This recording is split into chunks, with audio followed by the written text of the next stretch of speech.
सहनौ भुनक्तु सह वीर्यं करवावहै तेजस्विनावधीतमस्तु मा विद्विषावहै। ॐ शान्ति शान्ति शान्तिः। वक्रतुण्ड महाकाय सूर्यकोटि समप्रभ निर्विघ्नं कुरु मे देव सर्वकार्येषु सर्वदा।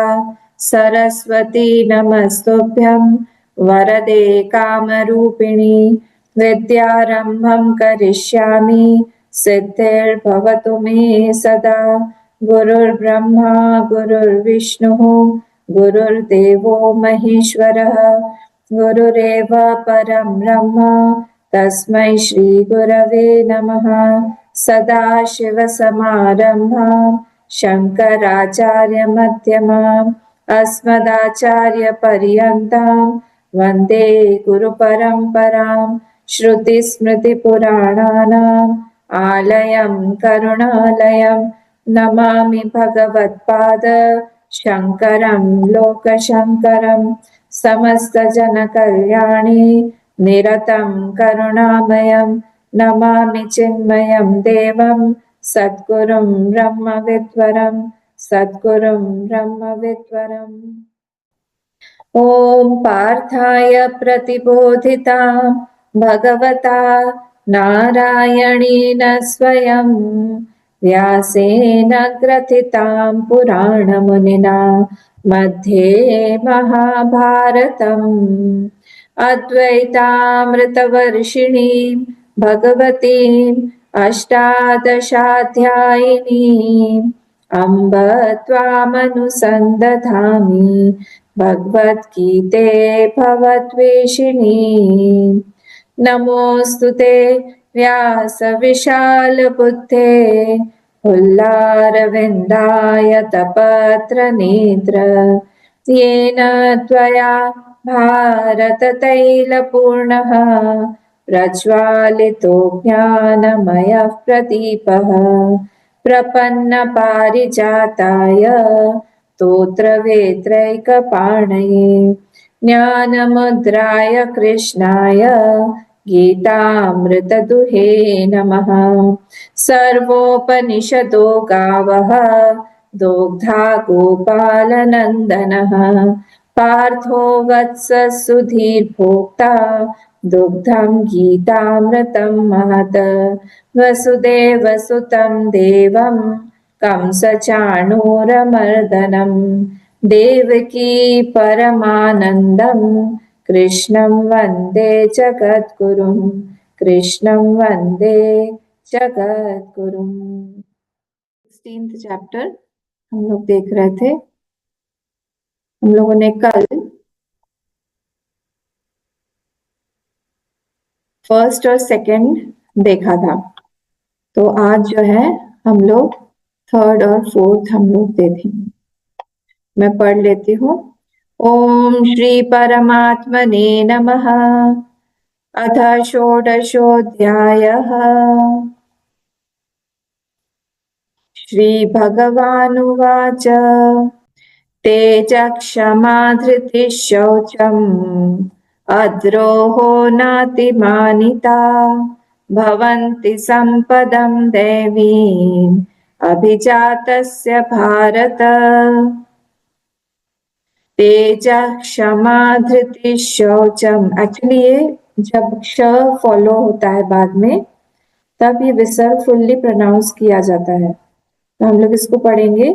तेजः क्षमा धृतिः शौचम अद्रोहो नातिमानिता भवन्ति सम्पदं दैवीम् अभिजातस्य भारत। तेजः क्षमा धृतिः शौचम अद्रोहो नातिमानिता भवन्ति सम्पदं दैवीम् अभिजातस्य भारत। कोई बोलेगा? मैं बोलूं अम्मा? हाँ सुतपा बोलो।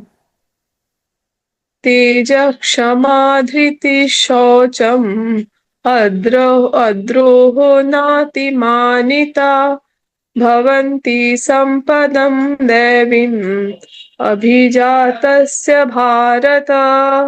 गुड। ये मैं भवंती बोलूं? पे थोड़ा सा कम रुकना सुतपा। भवन्ति संपदम दैवी, ती पे क्योंकि रस्व है इसलिए हम कम रुकेंगे। ठीक है, सम्पदं बाकी बोलो। दैवीम्। ओके ओके अम्मा। हाँ बोल।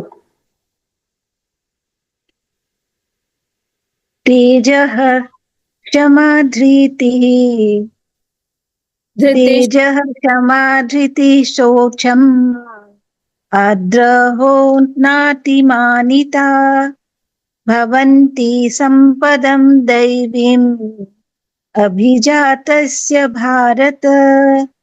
गुड। मैं बोलूं अम्मा? हाँ भावना बोल। को कुछ है मैं बोलूँ? हाँ मैं बोलूं अम्मा? हाँ बोलिए।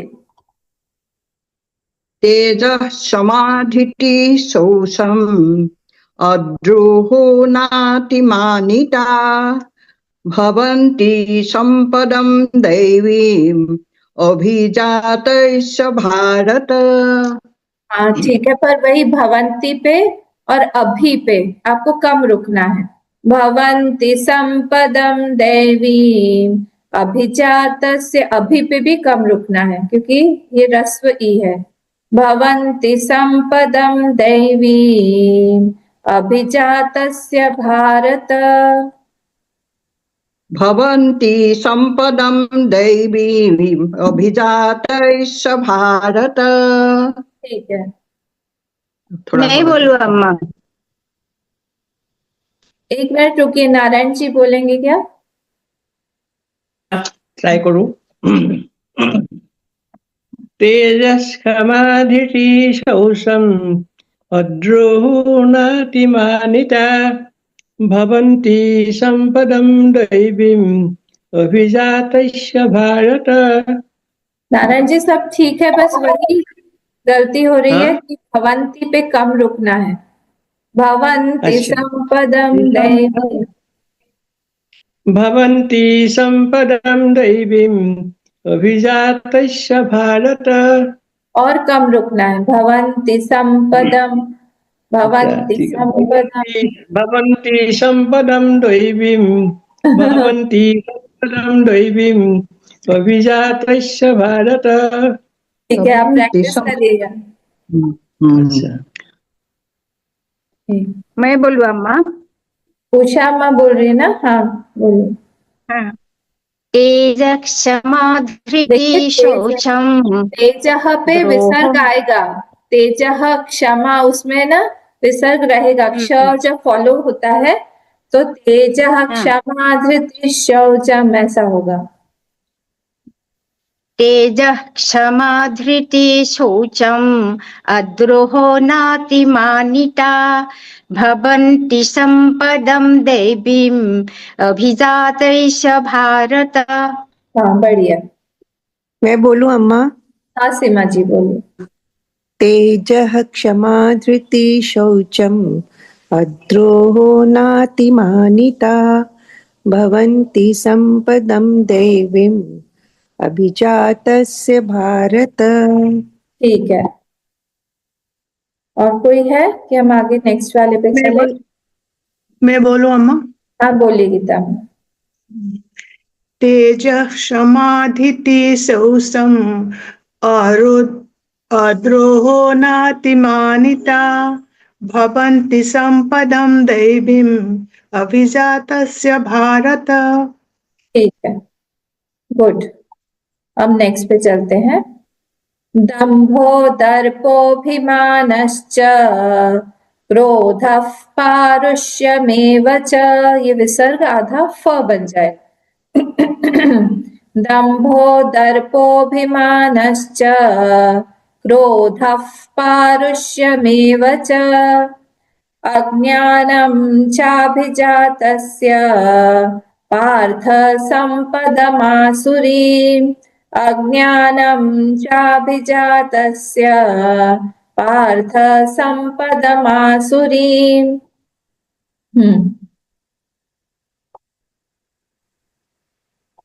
मैं बोलूं? हाँ बोलिए सर। दम्भो दर्पोऽभिमानश्च क्रोधः पारुष्यमेव च अज्ञानं चाभिजातस्य पार्थ सम्पदमासुरीम्। ठीक है। मैं हाँ, मैं बोलो अम्मा। सीमा जी बोल रही हैं, डॉक्टर सीमा जी, उसके बाद आभामा आप बोलिए। ठीक है। दम्भो दर्पो अभिमानश्च अभिमान क्रोध नहीं होगा, तो जो है उसका लोप होगा, क्योंकि ये हाँ ये है, यस। दम्भो दर्पभिमानश्च क्रोधः पारुष्यमेव च अज्ञानं चाभिजातस्य पार्थ सम्पदमासुरीम्। बढ़िया। आभामा बोलिए। हाँ। दर्पोऽभिमानश्च क्रोधः पारुष्य एव च क्रोधः पारुष्यम् एव च अलग अलग मत करिए, अज्ञानम् पारुष्यमेव, अलग अलग मत करिए, पारुष्यमेव, दम्भो पारुष्यमेव। दर्पोऽभिमानश्च क्रोधः पारुष्यमेव च अज्ञानं साभिजातस्य पार्थ सम्पदम् आसुरीम्। Very good. दम्भोदर्पोऽभिमानस्य क्रोधः पारुष्यमेव च अज्ञानं साभिजातस्य पार्थ सम्पदमासुरीम्। ठीक है, बढ़िया। और कोई? मैं बोलूं सर? मैं हाँ बोलूं अम्मा? हाँ सुतपा बोलो। दम्भो दर्पोऽभिमानश्च क्रोधः पारुष्यमेव च अज्ञानं चाभिजातस्य पार्थ सम्पदमासुरीम्। बढ़िया। मैं कहूं? हाँ बोलिए दामा। दम्भो दर्पोऽभिमानस्य क्रोधः पारुष्यमेव च अज्ञानं चाभिजातस्य पार्थ सम्पदमासुरीम्। ठीक है। मैं बोली अम्मा? अम्मा मैं बोलूं? हाँ बोलिए, एक एक करके बोलिए। जुमी पहले बोलो, फिर मीनाक्षी जी बोलेंगे। दम्भो दर्पोऽभिमानश्च क्रोधः पारुष्यमेव च अज्ञानं चाभिजातस्य पार्थ सम्पदमासुरीम्। ठीक है, मीनाक्षी जी। दम्भो दर्पोऽभिमानश्च क्रोधपारुषमेव च अज्ञानं साविजातस्य पार्थ सम्पदमासुरीम्। ठीक है, यहाँ फ प्रोनाउंस किया था ना, मुझे सुनाई नहीं दिया। फ क्रोध। क्रोधः पारुषमेव च हाँ अज्ञानं मैं बोलूं साविजातस्य। अम्मा? ठीक है, बोलिए। दम्भो दर्पभिमानश्च क्रोधः क्रोधः पारुष्यमेव च अज्ञानं चाभिजातस्य पार्थ सम्पदमासुरीम्। ठीक है,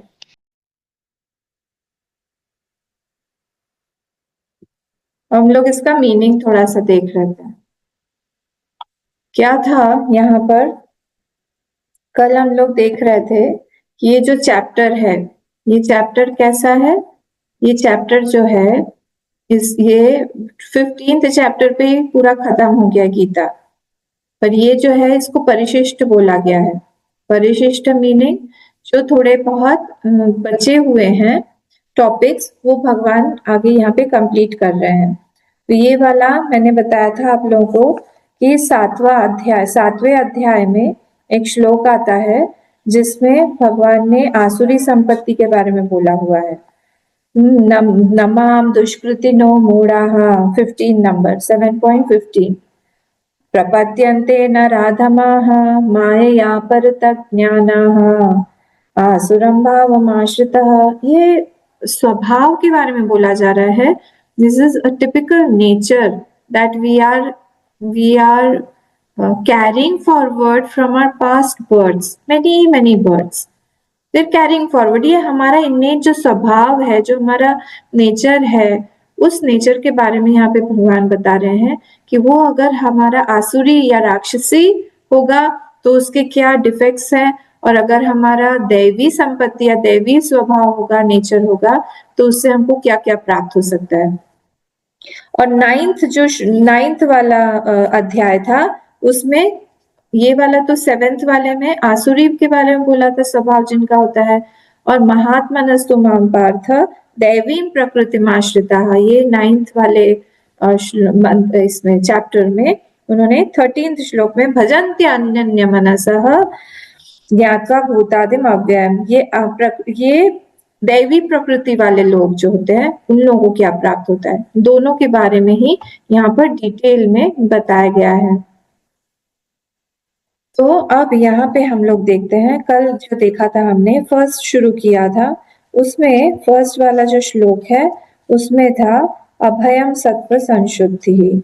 अगर आपको याद हो, कल हमने चैंट भी किया था उसको, ज्ञान योग व्यवस्थिति।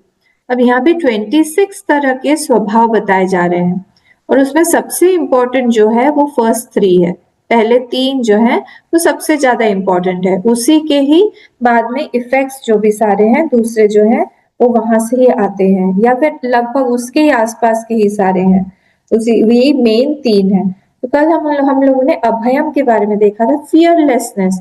अगर हमारे मन में कहीं पे किसी प्रकार का डर है, इसका मतलब है कि दैवी संपत्ति हमारे में कम है। तो दैवी संपत्ति के लिए हम लोगों को थोड़ा सा तपस्या करनी पड़ेगी।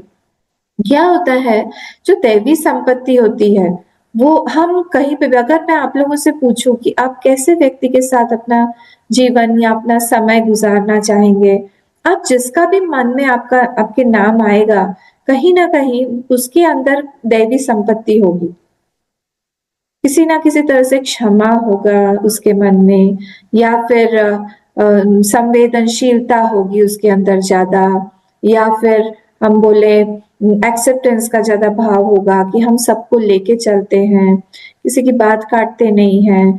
अक्रोध होगा, क्रोध ज्यादा नहीं आता होगा उसको, डिजायर्स इच्छाएं उसकी कम होंगी, भगवान के ऊपर उसकी दृढ़ विश्वास होगा, शास्त्र की महिमा को जानता हुआ होगा। कहीं ना कहीं कोई ना कोई दैवी संपत्ति के कारण ही आप बोलेंगे कि मुझे उसके साथ समय बिताना है। और देखेंगे कि जब कभी भी किसी के पास भी कोई आसुरी टेंडेंसी होती है या फिर आसुरी स्वभाव जिसका होता है, सिर्फ हम ही नहीं, समाज भी उसको कहीं ना कहीं से दूर कर देता है। ऐसा नहीं है कि सिर्फ हम ही कर रहे हैं या भगवान ही कर रहे हैं। अगर किसी का सेल्फ कंट्रोल नहीं है, सपोज उसका अपने स्पीच पर, अपने वाक पर कंट्रोल नहीं है, कुछ भी वो बोल जाएगा, कहीं पे भी कुछ भी बोल देगा। और हम लोग सब लोग एक मीटिंग में या फिर एक कॉन्ग्रीगेशन में बैठे हुए हैं, सब लोग बैठे हुए हैं, कोई सभा चल रही है, तो उसमें वो बार बार हाथ ऊपर दिखा रहा है कि मुझे कुछ बोलना है, मुझे कुछ बोलना है। तो सब लोग, हम लोग क्या बोलेंगे, कोई भी उसको मौका नहीं देगा, बोलेंगे कि नहीं ठीक है, बाद में आपसे बात सुन लेंगे, क्योंकि हमें पता है कि उसका अपने ऊपर कोई कंट्रोल नहीं है, वश नहीं है। जब बोलने लगेंगे तो कुछ भी ऐसे बोल देंगे, अपशब्द कुछ यूज कर लेंगे, कुछ किसी के बारे में बुरा बोल जाएंगे। ये क्या हुआ, ये आसुरी है, आसुरी स्वभाव है, आसुरी संपत्ति है। तो इसीलिए ये उसको कहीं ना कहीं समाज भी जो है उसको आगे नहीं आने देगा। पर इसके विपरीत अगर एक कोई व्यक्ति है जो कि बहुत प्रेम से बात करता है, जो सबको साथ में लेके चलता है, जो किसी में बुराई नहीं देखता है, जो एडवाइस बहुत अच्छा देता है, जो हमेशा अच्छा ही देख के आगे की बात करने की सोचता है, बड़ा सोचता है, वो बोलना चाहेगा तो सब लोग बोलेंगे हाँ हाँ हाँ हाँ, आप आइए आगे, आप बताइए आपको क्या बोलना है, बताइए। तो ये इम्पोर्टेंट है कि दैवी संपत्ति जो है हम लोगों को ज्यादा अधिकार प्राप्त करवा देती है। राइट हमको ज्यादा प्राप्त हो जाते हैं। दूसरे लोग कहीं ना कहीं उस व्यक्ति पे, दैवी संपत्ति वाले व्यक्ति पर निर्भर करना शुरू कर देते हैं, उससे वो लोग एडवाइस मांगते हैं, उसकी एक पर्सनालिटी का वेट होता है। वो कहीं पे भी जाएगा, कुछ भी बोलेगा, उसका वजन रहेगा। ऐसे ही नहीं लोग उसको उड़ा देंगे, नहीं नहीं उन्होंने बोला है, कुछ ना कुछ जरूर होगा। वो कुछ बोल नहीं रहा है पर फिर भी वो बैठा हुआ है, फिर भी his presence will be felt कि वो है यहाँ पर। तो ये सारी चीजें दैवी संपत्ति के द्योतक हैं कि they indicate that somewhere or the other he is having some दैवी डिवाइन क्वालिटीज, दैविक क्वालिटीज उसमें है। कोई भी जगह पे जहां पर भी हम लोग कोई पोस्ट होल्ड कर रहे हैं, कोई भी जगह पे जहां पर हम लोग कोई जगह पे कोई काम कर रहे हैं, या फिर घर में ही क्यों ना हो, उस जगह को हमारे स्वभाव से, हमारे नेचर से हम गौरवान्वित करते हैं, महिमान्वित करते हैं, या उसकी महिमा कम कर देते हैं। जैसे संन्यास आश्रम को का गौरव हमारे विवेकानंद स्वामी ने बढ़ा दिया, हमारे गुरुदेव ने बढ़ा दिया, तपोवन महाराज जी ने बढ़ा दिया, पर कई लोग ऐसे भी हैं जो इसका गौरव कम कर देते हैं, अपने आसुरी टेंडेंसी से कहीं ना कहीं वो कम कर देते हैं। रावण ने संन्यास आश्रम का मजाक उड़ा दिया। उन्होंने सीता जी के सामने सन्यासी का वेश होके लेके उन्होंने उनसे भिक्षा मांगी और फिर उनको किडनैप कर लिया। तो क्या हुआ, वही रावण जिसके पास में इतना ज्ञान था, वो आसुरी था, इसीलिए उसके ज्ञान ने क्या किया, उस आश्रम की महिमा पर कहीं ना कहीं कलंक लगाया। तो डिपेंड करता है हमारे ऊपर कि हम जहां पर भी हैं, हमारे अंदर अगर ये आसुरिक भाव हैं तो कहीं ना कहीं जो अभी मैंने बोला सबका उल्टा होगा, हमारे अधिकार कम हो जाएंगे, हम पे लोग विश्वास नहीं करेंगे, हम जो भी बोलेंगे वो बहुत हल्के में लिया जाएगा, हमसे एडवाइस लेने के लिए कोई नहीं आएगा। फालतू में जब अगर हम एडवाइस देने लगे तो लोग बोलेंगे बस करिए, बहुत हो गया, हमको पता है, आपसे ज्यादा तो हम ही को पता है। ये सारी चीजें होंगी। तो इसीलिए हम जब भी किसी को भी किसी से बात करना चाहें, किसी के साथ रहना चाहें, तो हम लोग यही देखते हैं कि इसके पास में दैविक टेंडेंसीज कितनी है। अनजाने में ही, सबकॉन्शियसली हम ये चीजें देखते रहते हैं। हम किसी को एडवाइस भी देते हैं, अगर एडवाइस में हमको लगे कि ये व्यक्ति मेरे एडवाइस को नहीं लेगा, उस तरह से नहीं लेगा, तो फिर हम क्या करते हैं, हम नहीं देंगे उसको एडवाइस। हमको पता है कि हमारी बात को वो अदरवाइज ले लेगा, कुछ और सोचने लगेगा, उसको बुरा लग जाएगा।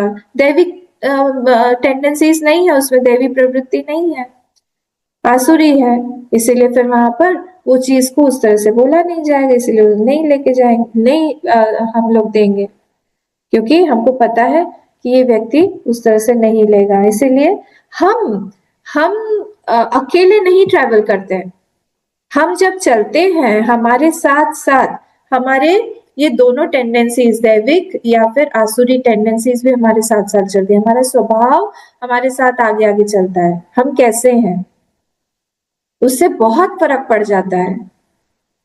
हमारे आसपास में कैसे लोग हैं, कौन हमसे बात कर रहा है, कैसे हैं, कौन लोग आया है, कौन नहीं आया है, कौन हमको मानता है, कौन नहीं मानता, ये सारी चीजें इसी पर ही डिपेंड करता है। इसीलिए भगवान ने इस चैप्टर को इतना महत्व दिया। अब आप देखिए, पांडव जो थे और एक तरफ कौरव थे। अब कौरवों की जो बाह्य परिस्थिति थी, external situation, that was much more better than Pandava आज से वो बहुत ज्यादा अच्छी थी। पर भगवान हमेशा जब भी ऐसा मौका पड़ता था, अवसर आता था, तब भगवान हमेशा ये बोल देते थे डायरेक्टली कि मैं उनकी रक्षा करूंगा, पांडवों की, मैं उनके साथ रहूंगा। भगवान उनके लिए कुछ भी बनने को तैयार हो गए। तो आंतरिक जो दशा थी वो पांडवों की बहुत ज्यादा बेटर थी, अच्छी थी। इन लोगों की बाहरी कंडीशंस जो है कौरवों की ज्यादा बेटर थी, पर अंदर का पूरा राक्षसी या फिर आसुरिक टेंडेंसीज होने के कारण ये लोग जो है हमेशा भगवान से दूर ही रहे। इसीलिए ये जिनके पास में भी आसुरिक वृत्ति होती है, आसुरी वृत्ति एक ओपन वुंड की तरह होती है, खुला जख्म है ये। खुले जख्म के साथ में जब हम लोग बाहर घूमते हैं तब क्या होगा, नेचुरली उसमें पीड़ा ज्यादा होगी या फिर इन्फेक्शन कैच करने के चांसेस ज्यादा होंगे। तो ये हम लोग जब भी आसुरी वृत्ति के साथ बाहर जाएंगे तब हमारे आसपास में वैसे ही लोग, वैसी परिस्थिति, वैसी चीजें ज्यादा आएंगी। तो इसीलिए बहुत संभाल के हम लोगों को देखना चाहिए, बहुत संभाल के रहना चाहिए कि अगर हमारे पास में डिस्टर्बेंसेस आ रहे, सारे तरह के डिस्टर्बेंसेस मैं आपको बता रही हूँ एक्सेप्ट वन, अभी मैं आऊंगी उस पे। अगर कोई भी डिस्टर्बेंस हमारे पास में आ रहा है तो क्या है, इसका मतलब यही है कि कहीं ना कहीं उससे रिलेटेड कोई आसुरी संपत्ति हमारे पास में है। हमको ढूंढ के निकालना होगा, ये हमारा होमवर्क रहेगा। और जैसे ही आप ढूंढ के निकाल लेंगे कोई भी आसुरी संपत्ति के बारे में अपने अंदर, वो बाहर की परिस्थिति शिथिल होने लगेगी, वो चली जाएगी।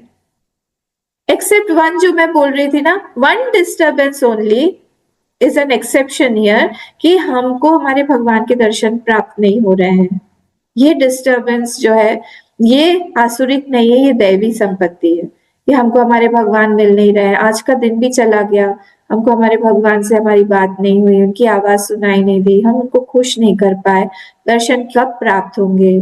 ये एक सिर्फ वृत्ति को छोड़ के बाकी सारे डिस्टर्बेंसेस जो है वो हमारे कैसे हैं, आसुरिक। और सारे डिस्टर्बेंसेस से हमको ये सोचना चाहिए कि I have to take a firm resolution. हमारे आगे एक कोई हम दृढ़ता से कोई संकल्प लें कि हम इससे बाहर आएंगे। ऐसा ना हो कि हमारे अंदर गिल्ट फैक्टर इतना बढ़ जाए कि ओहो हमने किया ही क्या, हम तो लायक ही नहीं है, हम तो कुछ भी नहीं कर पाएंगे। ऐसा ये गिल्ट फैक्टर नहीं आए, वो बांझ है, फिर वो वृत्ति हमको आगे नहीं बढ़ाएगी। हम लोग को क्या सोचना चाहिए उस समय कि नहीं, हम इससे बाहर आएंगे और आके दिखाएंगे। ये जो भी परिस्थिति आई है हमको कुछ सिखाने के लिए आई है, भगवान के ही कारण आई है, भगवान ने ही हमको ये दिया है, वही दूसरे रूप में हमारे पास में है। चाहे वो शारीरिक हो, चाहे वो मानसिक हो, चाहे वो बाहर की परिस्थिति हो, कुछ भी हो सकती है। तो कल हम लोगों ने फर्स्ट वाला श्लोक देखना शुरू किया था, अभयम, और मैंने आप लोगों को बताया था कि अभयम जो आता है, फियरलेसनेस जो आता है, वो 3 कारणों से आता है। सबसे पहले आता है कि उसमें कुछ ना कुछ वैराग्य हो। वैराग्य मतलब क्या, जहां पर राग, पहले देख लेते हैं राग का मतलब, मैंने कल बताया था कि अटैचमेंट। राग जनरली होता है किसी छोटी वस्तु से, किसी फाइनाइट ऑब्जेक्ट से, लिमिटेड चीज से, किसी जड़ से। वही जब हमारा अटैचमेंट जब बड़े से होता है या फिर भगवान से होता है, मैं तो सिर्फ वहां पे भगवान को ही रखती हूँ, भगवान से जब वहां पर होगा उसको हम लोग बोलते हैं भक्ति। वहां पे वो प्रेम जो है वो भक्ति में परिणत हो जाता है। प्रेम जो है और राग में बहुत अंतर है। बाहर से देखने में वो एक जैसा लगता है पर अंदर से बहुत बहुत बहुत अलग है दोनों ही। कल हम लोगों ने उसमें डिटेल में देखा था कि कैसे दोनों का डिफरेंशिएट किया जाए, उसको आप लोग देख लीजिएगा एक और बार। अब जो ये राग होता है, हाँ, अगर हमारे पास में एज अ साधक अगर हमको पता है कि हमारे मन में राग है कहीं ना कहीं, उस पे हमको काम करना चाहिए। क्योंकि देखिए अध्यात्म मतलब क्या है, हम अपने मन से अपने आप से डील कर रहे हैं। तो हम जितने जल्दी किसी स्वभाव को अपने जानने लगेंगे उतना जल्दी हम लोग उस पर काम करना शुरू करेंगे। तो बहुत अलर्ट होके, जागरूक होके हमको अपने स्वभाव को, एक एक वृत्ति को टटोलते रहना चाहिए, देखते रहना चाहिए, प्रश्न करना चाहिए कि ये वृत्ति जो है आई क्यों। गुस्सा आया अगर, मुझे आया क्यों, उसके पीछे का कोई अलग कारण आपको मिलेगा जो आपको दिखाएगा कि अच्छा इसलिए गुस्सा आया।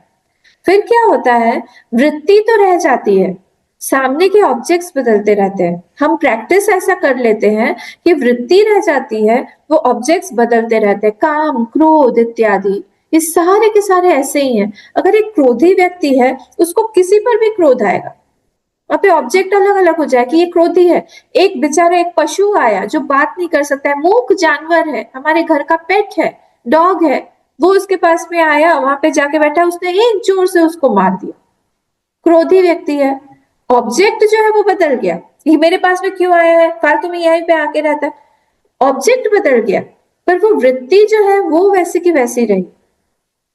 वैसे हमको ध्यान देना पड़ेगा कि कोई भी अगर वृत्ति हमारे पास में आ रही है तो हम पीछे जाके देखें कि उसका मूल स्रोत क्या है, कहाँ से ये इरप्ट हो रही है, कहाँ से आ रही है।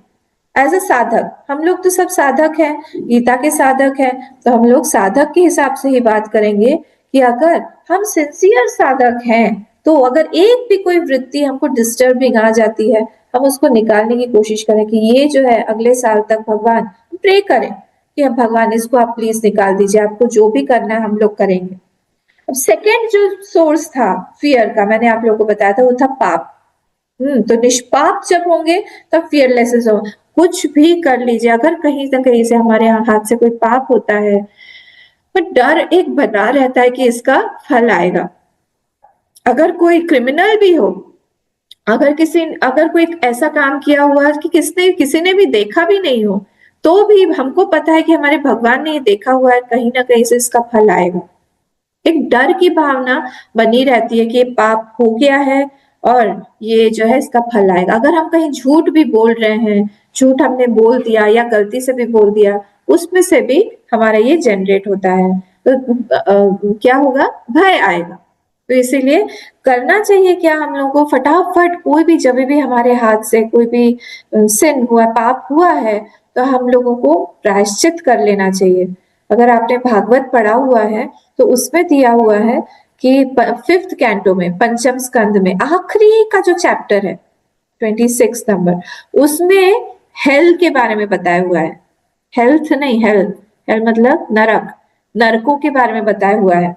अब उसमें नरक के बारे में जब बताया है, परीक्षित जी घबरा गए कि इतने तरह के नरक होते हैं। हाँ होते हैं नरक, क्यों नहीं होंगे, नरक का होना बिल्कुल लॉजिकल है, क्योंकि ऐसे ऐसे पाप व्यक्ति करता है, उसका प्रायश्चित या उसको दंड यहाँ पर देना नहीं हो सकता, पूर्ण नहीं होगा उसका दंड, तो ये शरीर मर जाएगा। तो इसीलिए ऐसी ऐसी परिस्थिति दी जाती है उस नरक में जहां पर आप तड़पोगे, आपको पीड़ा होगी, पर आप मरोगे नहीं। और क्या करने के लिए है वो सारी यातनाएं, ताकि हमारा मन ज्यादा संवेदनशील बने कि हमने ये गलत काम किया है, I have done this mistake, I was very insensitive in this area, to create more sensitivity in my mind, कि हमारे मन में संवेदनशीलता आए कि ये पीड़ा जो मैंने पहुंचाई है ये नहीं पहुंचाना था, ये उचित नहीं हुआ, और ये इसीलिए दिखाना बार बार कि जो पीड़ा तुमने दी है वो तुम तक ही वापस आके खत्म होगी। तो इसीलिए वहां पे जब छठा स्कंद शुरू होता है भागवत में, तो सबसे पहले ही नाम महिमा का वर्णन आता है, और वहां पे बोला गया बिगेस्ट प्रायश्चित, सबसे बड़ा प्रायश्चित जो है वो भगवान का नाम लेना है। तो भगवान का नाम लेके ही हम लोग बहुत बड़े बड़े प्रायश्चित कर सकते हैं। कोई कोई व्यक्ति आपने देखे होंगे स्वाभाविक ही बहुत खुश रहते हैं, खुश मिजाज, बच्चे भी देखा है मैंने। कोई कोई बच्चा बचपन से ही खूब रोता रहेगा और दूसरा कोई बच्चा जो है वो हमेशा हंसमुख रहेगा, कोई कारण नहीं है। वैसे ही बड़े होके भी कोई कोई व्यक्ति रहते हैं बहुत चीयरफुल रहते हैं, हंसमुख रहते हैं, और कोई किसी किसी के पास सब कुछ होने के बावजूद भी उनका हमेशा ही ऐसे फोरहेड पर 3 लकीरें रहेंगी, उनकी भौहें ऐसी रहेंगी, लगेगा कि बहुत सारी परेशानी उनकी है, पूरा संसार का बोझ उनके ऊपर है, ये लगता रहेगा। इसका मतलब क्या हुआ, जो खुश व्यक्ति है उसका अंदर से वो पुण्यात्मा है, कहीं ना कहीं उसने पुण्य किया हुआ है, वो निष्पाप है। और जिसने जो दुखी रहने का जिसने स्वभाव बना लिया है, कहीं ना कहीं उसका पाप है जो कि उसको सुखी नहीं रहने दे रहा है। ठीक है, और ये दूसरा था निष्पापता। ये क्या है, निष्पाप होने पर, वैरागी होने पर अभयत्वम अपने आप आएगा। और तीसरा जो है वो बहुत इंपॉर्टेंट है, वही ईश्वर शरणागति। ईश्वर के हम शरणागत हो रहे हैं कि नहीं, ईश्वर के शरणागत होना मतलब क्या, I take all the support from Lord, मेरे जीवन में और कोई आश्रय नहीं है भगवान के अलावा। अगर मैं संसार के पास भी जाती हूँ तो संसार को भी मैं एक भगवान का ही निमित्त मात्र ही देख के मैं संसार के पास जा रही हूँ, पर मेन मेरा सपोर्ट या आश्रय कौन है, मेरे भगवान, मेरे प्रभु। उन्हीं के वजह से मैं हूँ। और ये व्यक्ति जो है, इसकी ईश्वर में शरणागति इतनी ज्यादा रहती है, वो बोलता है कि अगर भगवान मुझे सपोर्ट नहीं करते हैं, मुझे अगर मेरी रक्षा नहीं करना चाहते, तो it is better to die. जिंदा रह के होगा क्या अगर मेरे भगवान ही मुझसे दूर है। तो ये हर एक चीज में भगवान की शरणागति लेने की कोशिश करता है। अब सीता जी को देखिए, जब वो वहां पर थी, लंका में थी, जब वो वहां पे अशोक वाटिका में थी, वो एक ही बात बोलते रहते हैं, दीन दयाल बिरुद संभारी हरौनात्मम संकट भारी। जो हम लोग सुंदर कांड में ये चौपाई आती है कि दीन दयाल बिरुद संभारी, अपना नाम संभालो आप, क्योंकि मैंने तो आपको दे दिया, मैं आपके आश्रित हूँ, मेरे जीवन में और कोई है नहीं आपके अलावा। अब आपके अलावा मैं तो आपका नाम ले लेती हूँ, पर अब मुझे अगर कुछ भी हुआ तो लोग यहाँ पे बोलेंगे कि हाँ, सीता तो राम का नाम लेती थी, राम जी ने कुछ भी नहीं किया। तो आप अपना नाम संभालिए, मुझे मेरे नाम से मुझसे कोई परेशानी नहीं है, आपका नाम नहीं बिगड़ना चाहिए। तो ये जो है ईश्वर शरणागति वाला जो व्यक्ति है, वो कंटिन्यूअसली भगवान की शरण रह के एकदम उसका जीवन शांत रहता है, क्वाइट रहता है, और बहुत फ्रीडम उसके सिचुएशन परिस्थिति में आती रहती है। उसका जीवन कहीं ना कहीं बहुत सुंदर और बहुत स्वतंत्रता वाला बन जाता है, कहीं पर भी बॉन्डेज नहीं रहता, क्योंकि उसकी शरणागति है भगवान की तरफ, भगवान पे पूरी तरह। तो इसीलिए वो उसको लगता है कि हम जो है भगवान के आश्रित हैं। आपको 9वें चैप्टर में अनन्यास चिंतयन्तो माम है ना, वो श्लोक बहुत सुंदर, वो हमारे जीवन में घटना चाहिए। अनन्यास चिंतयन्तो माम ये जनाः पर्युपासते तेषां नित्याभियुक्तानां योगक्षेमं वहाम्यहम्। तो अब योगक्षेम किसका मैं वहन करता हूँ? योग मतलब क्या? जो चीज मेरे पास में नहीं है उसका मैं योग बना देता हूँ। और क्षेम मतलब क्या? जो चीज मेरे पास आ गई है भगवान की कृपा से, उसको मैं मेंटेन भी मैं ही करता हूँ, तो उसके पास में कोई बर्डन है ही नहीं, उसने सब कुछ मुझे दे दिया है। इसमें दो क्राइटेरिया बहुत इंपॉर्टेंट है, एक है अनन्य होना, और दूसरा है क्या? दूसरा है नित्य अभियुक्त, नित्याभियुक्ता नाम।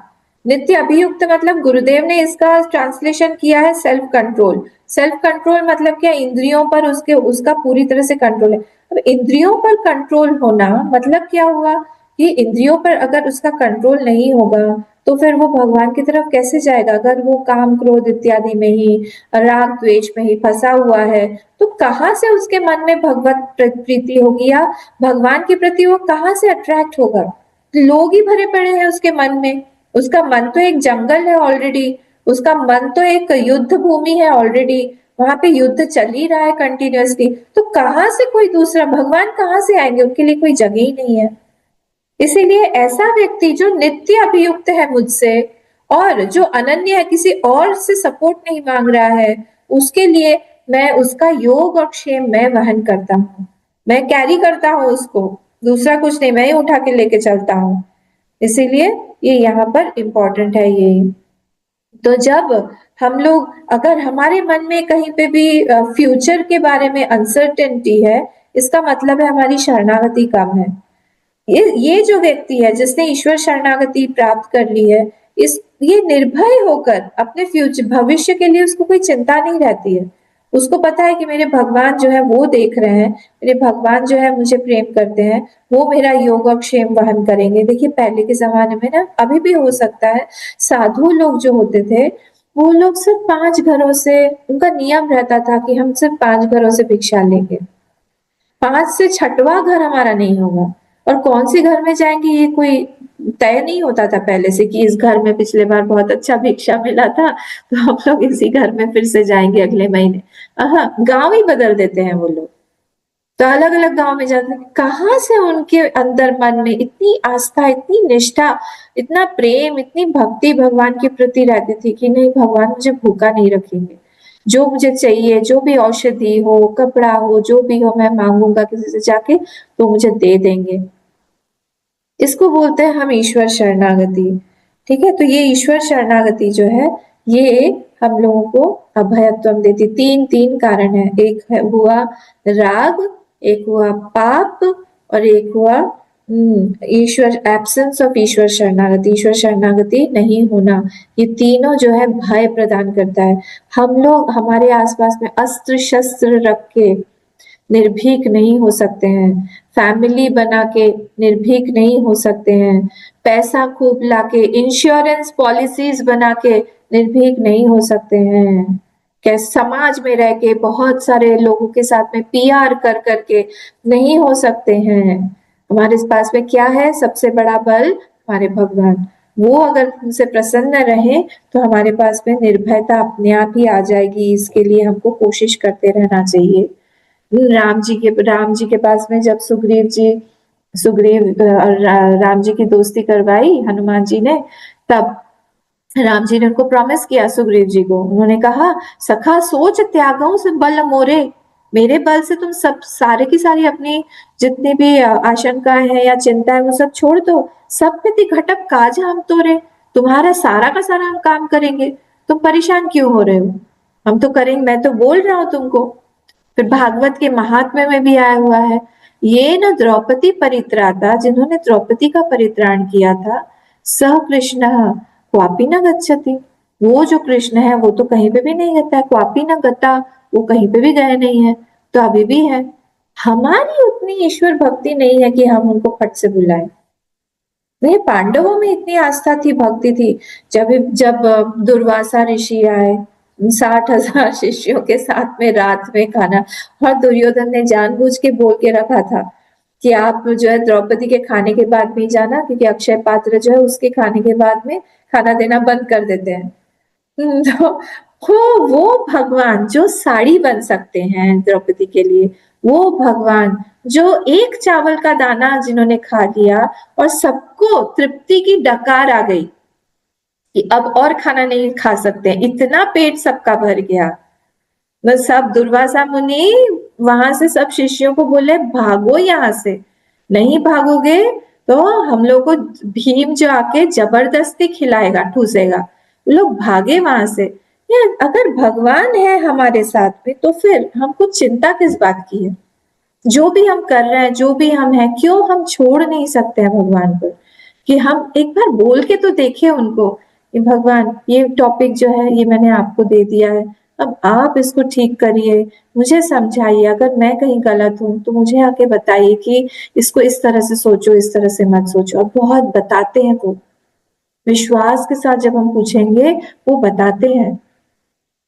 और जब बताएंगे आपको आश्चर्य होगा कि अच्छा, समझ में आ जाएगा कि ये मेरी वृत्ति नहीं है, ये मेरा अंतःकरण नहीं है, वो ये अंतर्यामी बोल रहे हैं। हमको धीरे धीरे डिफरेंशिएट करना आएगा। As a seeker, initially we might get lost between this vritti voice and antaryami voice. Initially, starting में जब हम साधक बन के भगवान से बातचीत वार्तालाप शुरू करते हैं, तब हम कंफ्यूज रहते हैं थोड़ा थोड़ा कि ये मेरी वृत्ति बोल रही है या फिर ये मेरे भगवान बोल रहे हैं। धीरे धीरे करते करते करते करते अभ्यास से ये बात एकदम क्लियर हो जाती है, वो क्लिक करता है, ये मेरी आवाज नहीं है, ये भगवान की आवाज है। तब हम वेट, जब कभी कभी ऐसे भी होता है भगवान की आवाज बंद हो जाती है, तब क्या, क्यों बंद हो जाती है? भगवान बोलना नहीं बंद करते हैं, हमारा वासना वाली हमारी जो आवाज है वो ओवर पावर कर जाती है। तब थोड़ा सा वेट कर लेना चाहिए, वेट करके फिर से सोचना चाहिए कि अच्छा मेरी कहाँ पे गलती हो रही है, थोड़ा सा मैं वेट करूं, तो फिर से आवाज सुनाई देने लगी। ये permutation combination trial and error basis पे हम लोग करते रहना। महात्मा लोग यही तो करते हैं, एकदम से उनकी आवाज ऐसे क्यों क्लियर होती है, जैसे हम लोग बातचीत कर रहे हैं वैसे उनको भगवान की आवाज कैसे सुनाई देती है, और हमको क्यों नहीं सुनाई देती?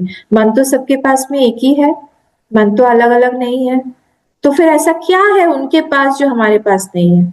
यही है ईश्वर शरणागति। इसी से ही हम लोग जो है भगवान को प्रसन्न कर सकते हैं। जो भी कुछ हम कर रहे हैं ना, मैं बार बार एक ही बात बोलती हूँ, हर एक क्लास में, हर एक सेशन में, हर एक मीटिंग में यही बोलती हूँ, हमारा सिर्फ एक ही काम होना चाहिए, हमारे भगवान प्रसन्न है कि नहीं इस कार्य से। अगर इस कार्य से वो प्रसन्न नहीं है, उस कार्य को वहीं पर ही ड्रॉप कर देना चाहिए, क्योंकि हमारा किसी से भी कोई भी लेना देना नहीं है, कोई भी हमारा रिलेशनशिप नहीं है भगवान के अलावा। अगर वो हमसे प्रसन्न है तो पूरा जगत हमसे प्रसन्न रहेगा। अगर वो कहीं ना कहीं हमसे रुष्ट है या फिर कहीं ना कहीं उनको कुछ गड़बड़ लगा है, तो फिर उसको हमको जल्दी से जल्दी टाइम ना गवा के हमको ठीक करना चाहिए कि भगवान आप प्रसन्न हो जाइए। कुछ भी करिए, प्रायश्चित करिए, लिखिए या भगवान को बोलिए, या बहुत सारे प्रायश्चित हैं, सुंदरकांड पढ़ना, रामायण पढ़ना, विष्णु सहस्त्रनाम पढ़ना, क्या क्या सब भगवान ने दिया हो वो सब करिए।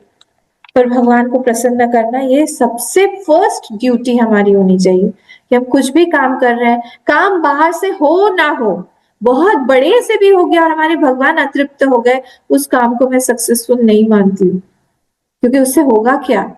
उससे तो हमारा अहंकार ही बढ़ा, वो अहंकार जो आपको भगवान से दूर कर दे, ऐसा अहंकार हमको नहीं चाहिए। इससे अच्छा कार्य ना हो पर मेरे भगवान प्रसन्न रहे, ये कंटिन्यूअसली कोशिश करते रहना चाहिए हमको। ठीक है, तो इसीलिए ये यहाँ पर बताया गया। अब नेक्स्ट वाला क्या है? नेक्स्ट वाला है अभयम सत्व संशुद्धि। संशुद्धि, सत्व संशुद्धि, सत्व मतलब होता है अंतःकरण या फिर माइंड, उसकी शुद्धि, सत्व शुद्धि। तो शुद्धि अब मतलब यहाँ पर भगवान भाष्यकार ने जो भाष्य लिखा हुआ है उसे बोला है संव्यवहारेषु परवंचनम माया अनृतादि परिवर्जनम, मतलब दिखावा हम ना करें। माया मतलब हमारे मन में कुछ है, बाहर कुछ है, धोखा दे रहे हैं किसी को। परवंचनम मतलब हम अपशब्द यूज ना करें, ये सारी चीजें सत्व संशुद्धि के लक्षण है। कि हमारा सत्व जो है, माइंड, सत्व मतलब यहाँ पे माइंड लिया हुआ है, अंतःकरण, उसकी शुद्धता आवश्यक है। धोखा मतलब क्या होता है? या तो हम लोग किसी को ज्यादा प्राप्त होना चाहिए उसको हम कम दे रहे हैं, या फिर उससे हम ज्यादा ले रहे हैं, हम लोगों को कम प्राप्त होना चाहिए। तो यहाँ पे गिव एंड टेक में कहीं ना कहीं हमने कुछ ना कुछ धोखाधड़ी की है। यही मेन बात है चीटिंग का, तो कि किसी को ज्यादा देना चाहिए था, चाहे वो नाम हो, चाहे वो पैसा हो, चाहे वो कोई दूसरी चीज हो, वस्तु हो, चाहे प्रेम हो, कुछ भी हो सकता है वो। तो वहां पर कोई अधिकारी है किसी चीज का पर हम लोग उसको नहीं दे रहे हैं, वो धोखा हो जाएगा। वो ज्यादा उसका अधिकार है उसमें पर हम नहीं, हम बोल रहे नहीं चाहिए, कुछ भी हो सकता है। तो wrong giving and taking is the main essence of अशुद्धता, कि हमने दिया, लेना देना जो हमारा है वो एक गलत चीज पर हो गया या गलत हो गया। इसको हम लोग बोलते हैं सत्व अशुद्धि, सॉरी, सत्व अशुद्धि। तो अशुद्धता जब होती है तब हमारा माइंड जो है भगवान से अपने आप ही दूर हो जाएगा। इंटेलेक्चुअल ऑनेस्टी कहीं ना कहीं बहुत जरूरी है जब हम साधक हैं, दूसरों के साथ में नहीं, अपने आप।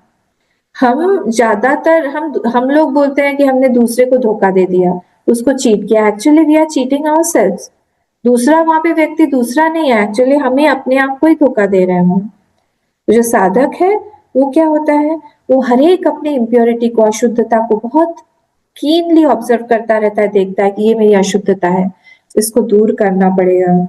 तो जितना ज्यादा हम लोग अपने अहंकार को सब्लिमेट कर सके, अहंकारहीनता रहे हमारे अंदर संवेदनशीलता ज्यादा रहे, आत्म केंद्रित इच्छाएं जितनी कम हो, सामाजिक केंद्रित इच्छाएं जितनी ज्यादा हो, किस किस का भला हो रहा है इससे हम लोग देखते रहे, उतना ज्यादा हमारे अंदर सत्व संशुद्धि आती रहेगी।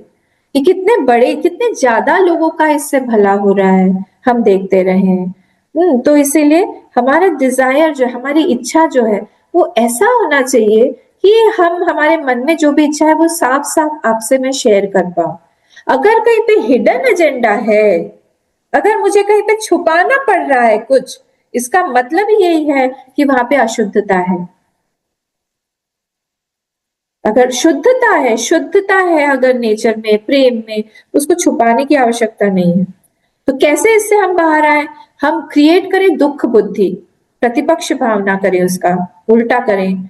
क्या करें? इसमें दुख बुद्धि लाएं। अभी बहुत सुख बुद्धि है उसमें, तो दुख बुद्धि लाएं कंटिन्यूअसली, और भगवान को बोलते रहें कि भगवान प्लीज आप मुझे इससे बचाइए। एक पेपर पे रोज लिखें, अपने ही पास रखें, उस डायरी को छुपा के रखें और लिखें ये भी एक संकल्प का भी एक डायरी होता है जिसमें संकल्प लिखते रहते हैं हम लोग, उससे दृढ़ होता है। किसी को हम माफ नहीं कर पा रहे हैं, किसी से हम आगे नहीं जा पा रहे हैं, किसी को हम एक्सेप्ट नहीं कर पा रहे हैं, ये सब अशुद्धता है छोटी छोटी। इसलिए हमारी जो खुशी है वो हमारे कहाँ पे किस चीज पे डिपेंड होती है कि कितने ज्यादा से ज्यादा लोगों को हम अकोमोडेट कर पा रहे हैं। तो इसीलिए बहुत कम लोग ऐसे होते हैं जो हमारी खुशी में भी खुश होते हैं। हमारे दुख में बहुत सारे लोग खुश होंगे, पर हमारे खुशी में दूसरे लोग खुश होंगे, ये बहुत कम लोग मिलेंगे। ये जो साधक है, हमको ऐसा मन बनाना है कि हम लोग दूसरों के खुशी में भी खुश हो पाए। तो इसीलिए यहाँ पर यही बोला गया है कि आप खुश रहिए। अब ज्ञान, नेक्स्ट वाला क्या है? ज्ञानम योग व्यवस्थिति ही। नेक्स्ट वाला लास्ट 3 है ना इम्पोर्टेंट। तो अभयम सत्व संशुद्धि ज्ञान योग व्यवस्थिति। ज्ञान मतलब क्या यहाँ पे? ज्ञान मतलब knowledge which has come from शास्त्र एंड गुरु। भगवान भाष्यकार या फिर कोई बड़ा महात्मा कभी भी शास्त्र और गुरु को अलग नहीं करते, क्योंकि शास्त्र जब हम गुरुमुख से सुनते हैं तब उसका अलग एक महत्व होता है, हम नहीं समझ पाते हैं सारी चीजें। तो इसीलिए ज्ञान जो कि शास्त्र और गुरु से आया हुआ है। योग मतलब क्या? योग मतलब होता है internalising and experiencing that knowledge, उसको योग बोला गया है। उसका अनुभव हम कर रहे हैं, उस ज्ञान को हमने प्राप्त किया, उसको फिर से हम अनुभव कर रहे हैं। और व्यवस्थिति मतलब क्या? व्यवस्थिति, ज्ञान योग व्यवस्थिति है ना, व्यवस्थिति मतलब निष्ठित होना उस पे, एस्टैब्लिश होना उस पे। तो ज्ञान योग व्यवस्थिति, उस ज्ञान को हमने प्राप्त किया, उसको हमने इंटरनलाइज किया। ये कैसे होगा? इसमें सारे अष्टांग योग आ जाएंगे, सारे के सारे अष्टांग योग आ जाएंगे।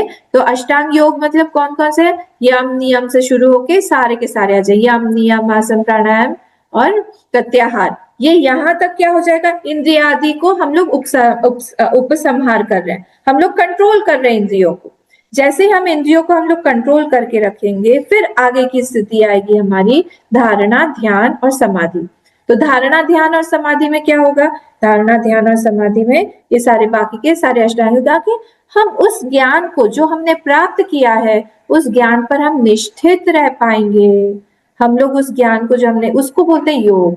ज्ञान योग निष्ठित रह के फिर हम एक्सपीरियंस कर रहे हैं, उसको बोलते हैं योग। और उस पर निष्ठा रखना कंटिन्यूअसली लंबे समय तक के लिए, वो मेन ये स्वभाव हमारा होना चाहिए कि जो भी हम लोग सुन रहे हैं उसको हम लोग फिर से सोच के जो है उस पे हम लोग थोड़ा सा शंका वगैरह को हटाएं, धारणा करें उस पे, फिर ध्यान करके हमारा बाकी का जितना भी हमारी जो शंका है वो निवारण होने के बाद हम उस पे निष्ठित हो जाएं, उस ज्ञान पे, वो उसका अनुभव करें। इसको बोलते हैं ज्ञान योग व्यवस्थिति।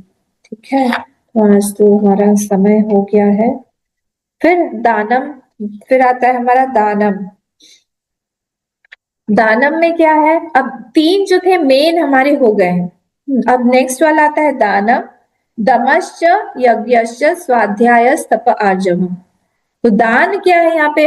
यथाशक्ति समविभाग अन्नदान। जितनी हमारी कैपेसिटी है वो इतना हम लोग देते चले। देखिए हम तो कुछ लेके नहीं आए थे ना, हम लोग यहाँ से वहां ट्रांसफर कर पाएंगे, तो ऐसा भी नहीं है। तो जितना हम लोग, हमारे पास में भगवान ने दिया है, जितना हमसे आगे बढ़ता जाए वो चीज, क्या होगा? उससे हमारा पुण्य जनरेट होगा। पुण्य ऐसा है कि हम पुण्य में ही, हम खा रहे हैं पुण्य, सो रहे हैं पुण्य, हम चल रहे हैं पुण्य में, हम लोग किसी से चर्चा कर रहे हैं वो भी पुण्य की बात है। हर जगह पे हमारे पुण्य के हिसाब से ही हमारी परिस्थिति बनती है। और ये दान जो है एक बहुत अच्छा तरीका है हम पुण्य कैसे बनाएं। क्योंकि जैसे होता है ना, जैसे हम कहीं बाहर जा रहे हैं, बाहर के देशों में जा रहे हैं, तो बोलते हैं कि आप यूएस डॉलर जो है वो रख लो। अभी क्या स्थिति है पता नहीं, पर डॉलर्स आप रख लो तो वो किसी भी कंट्री में आपको काम आएगा। वैसे ये जो पुण्य है, ये पुण्य आपको हर एक जगह पे काम आए।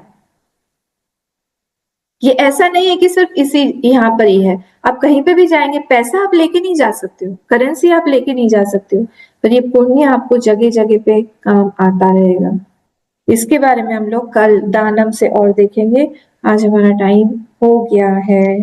ओम पूर्णमदः पूर्णमिदं पूर्णात् पूर्णमुदच्यते पूर्णस्य पूर्णमादाय पूर्णमेवावशिष्यते। ओम शांति शांति शांति। हरि ओम। श्री गुरुभ्यो नमः। हरि ओम।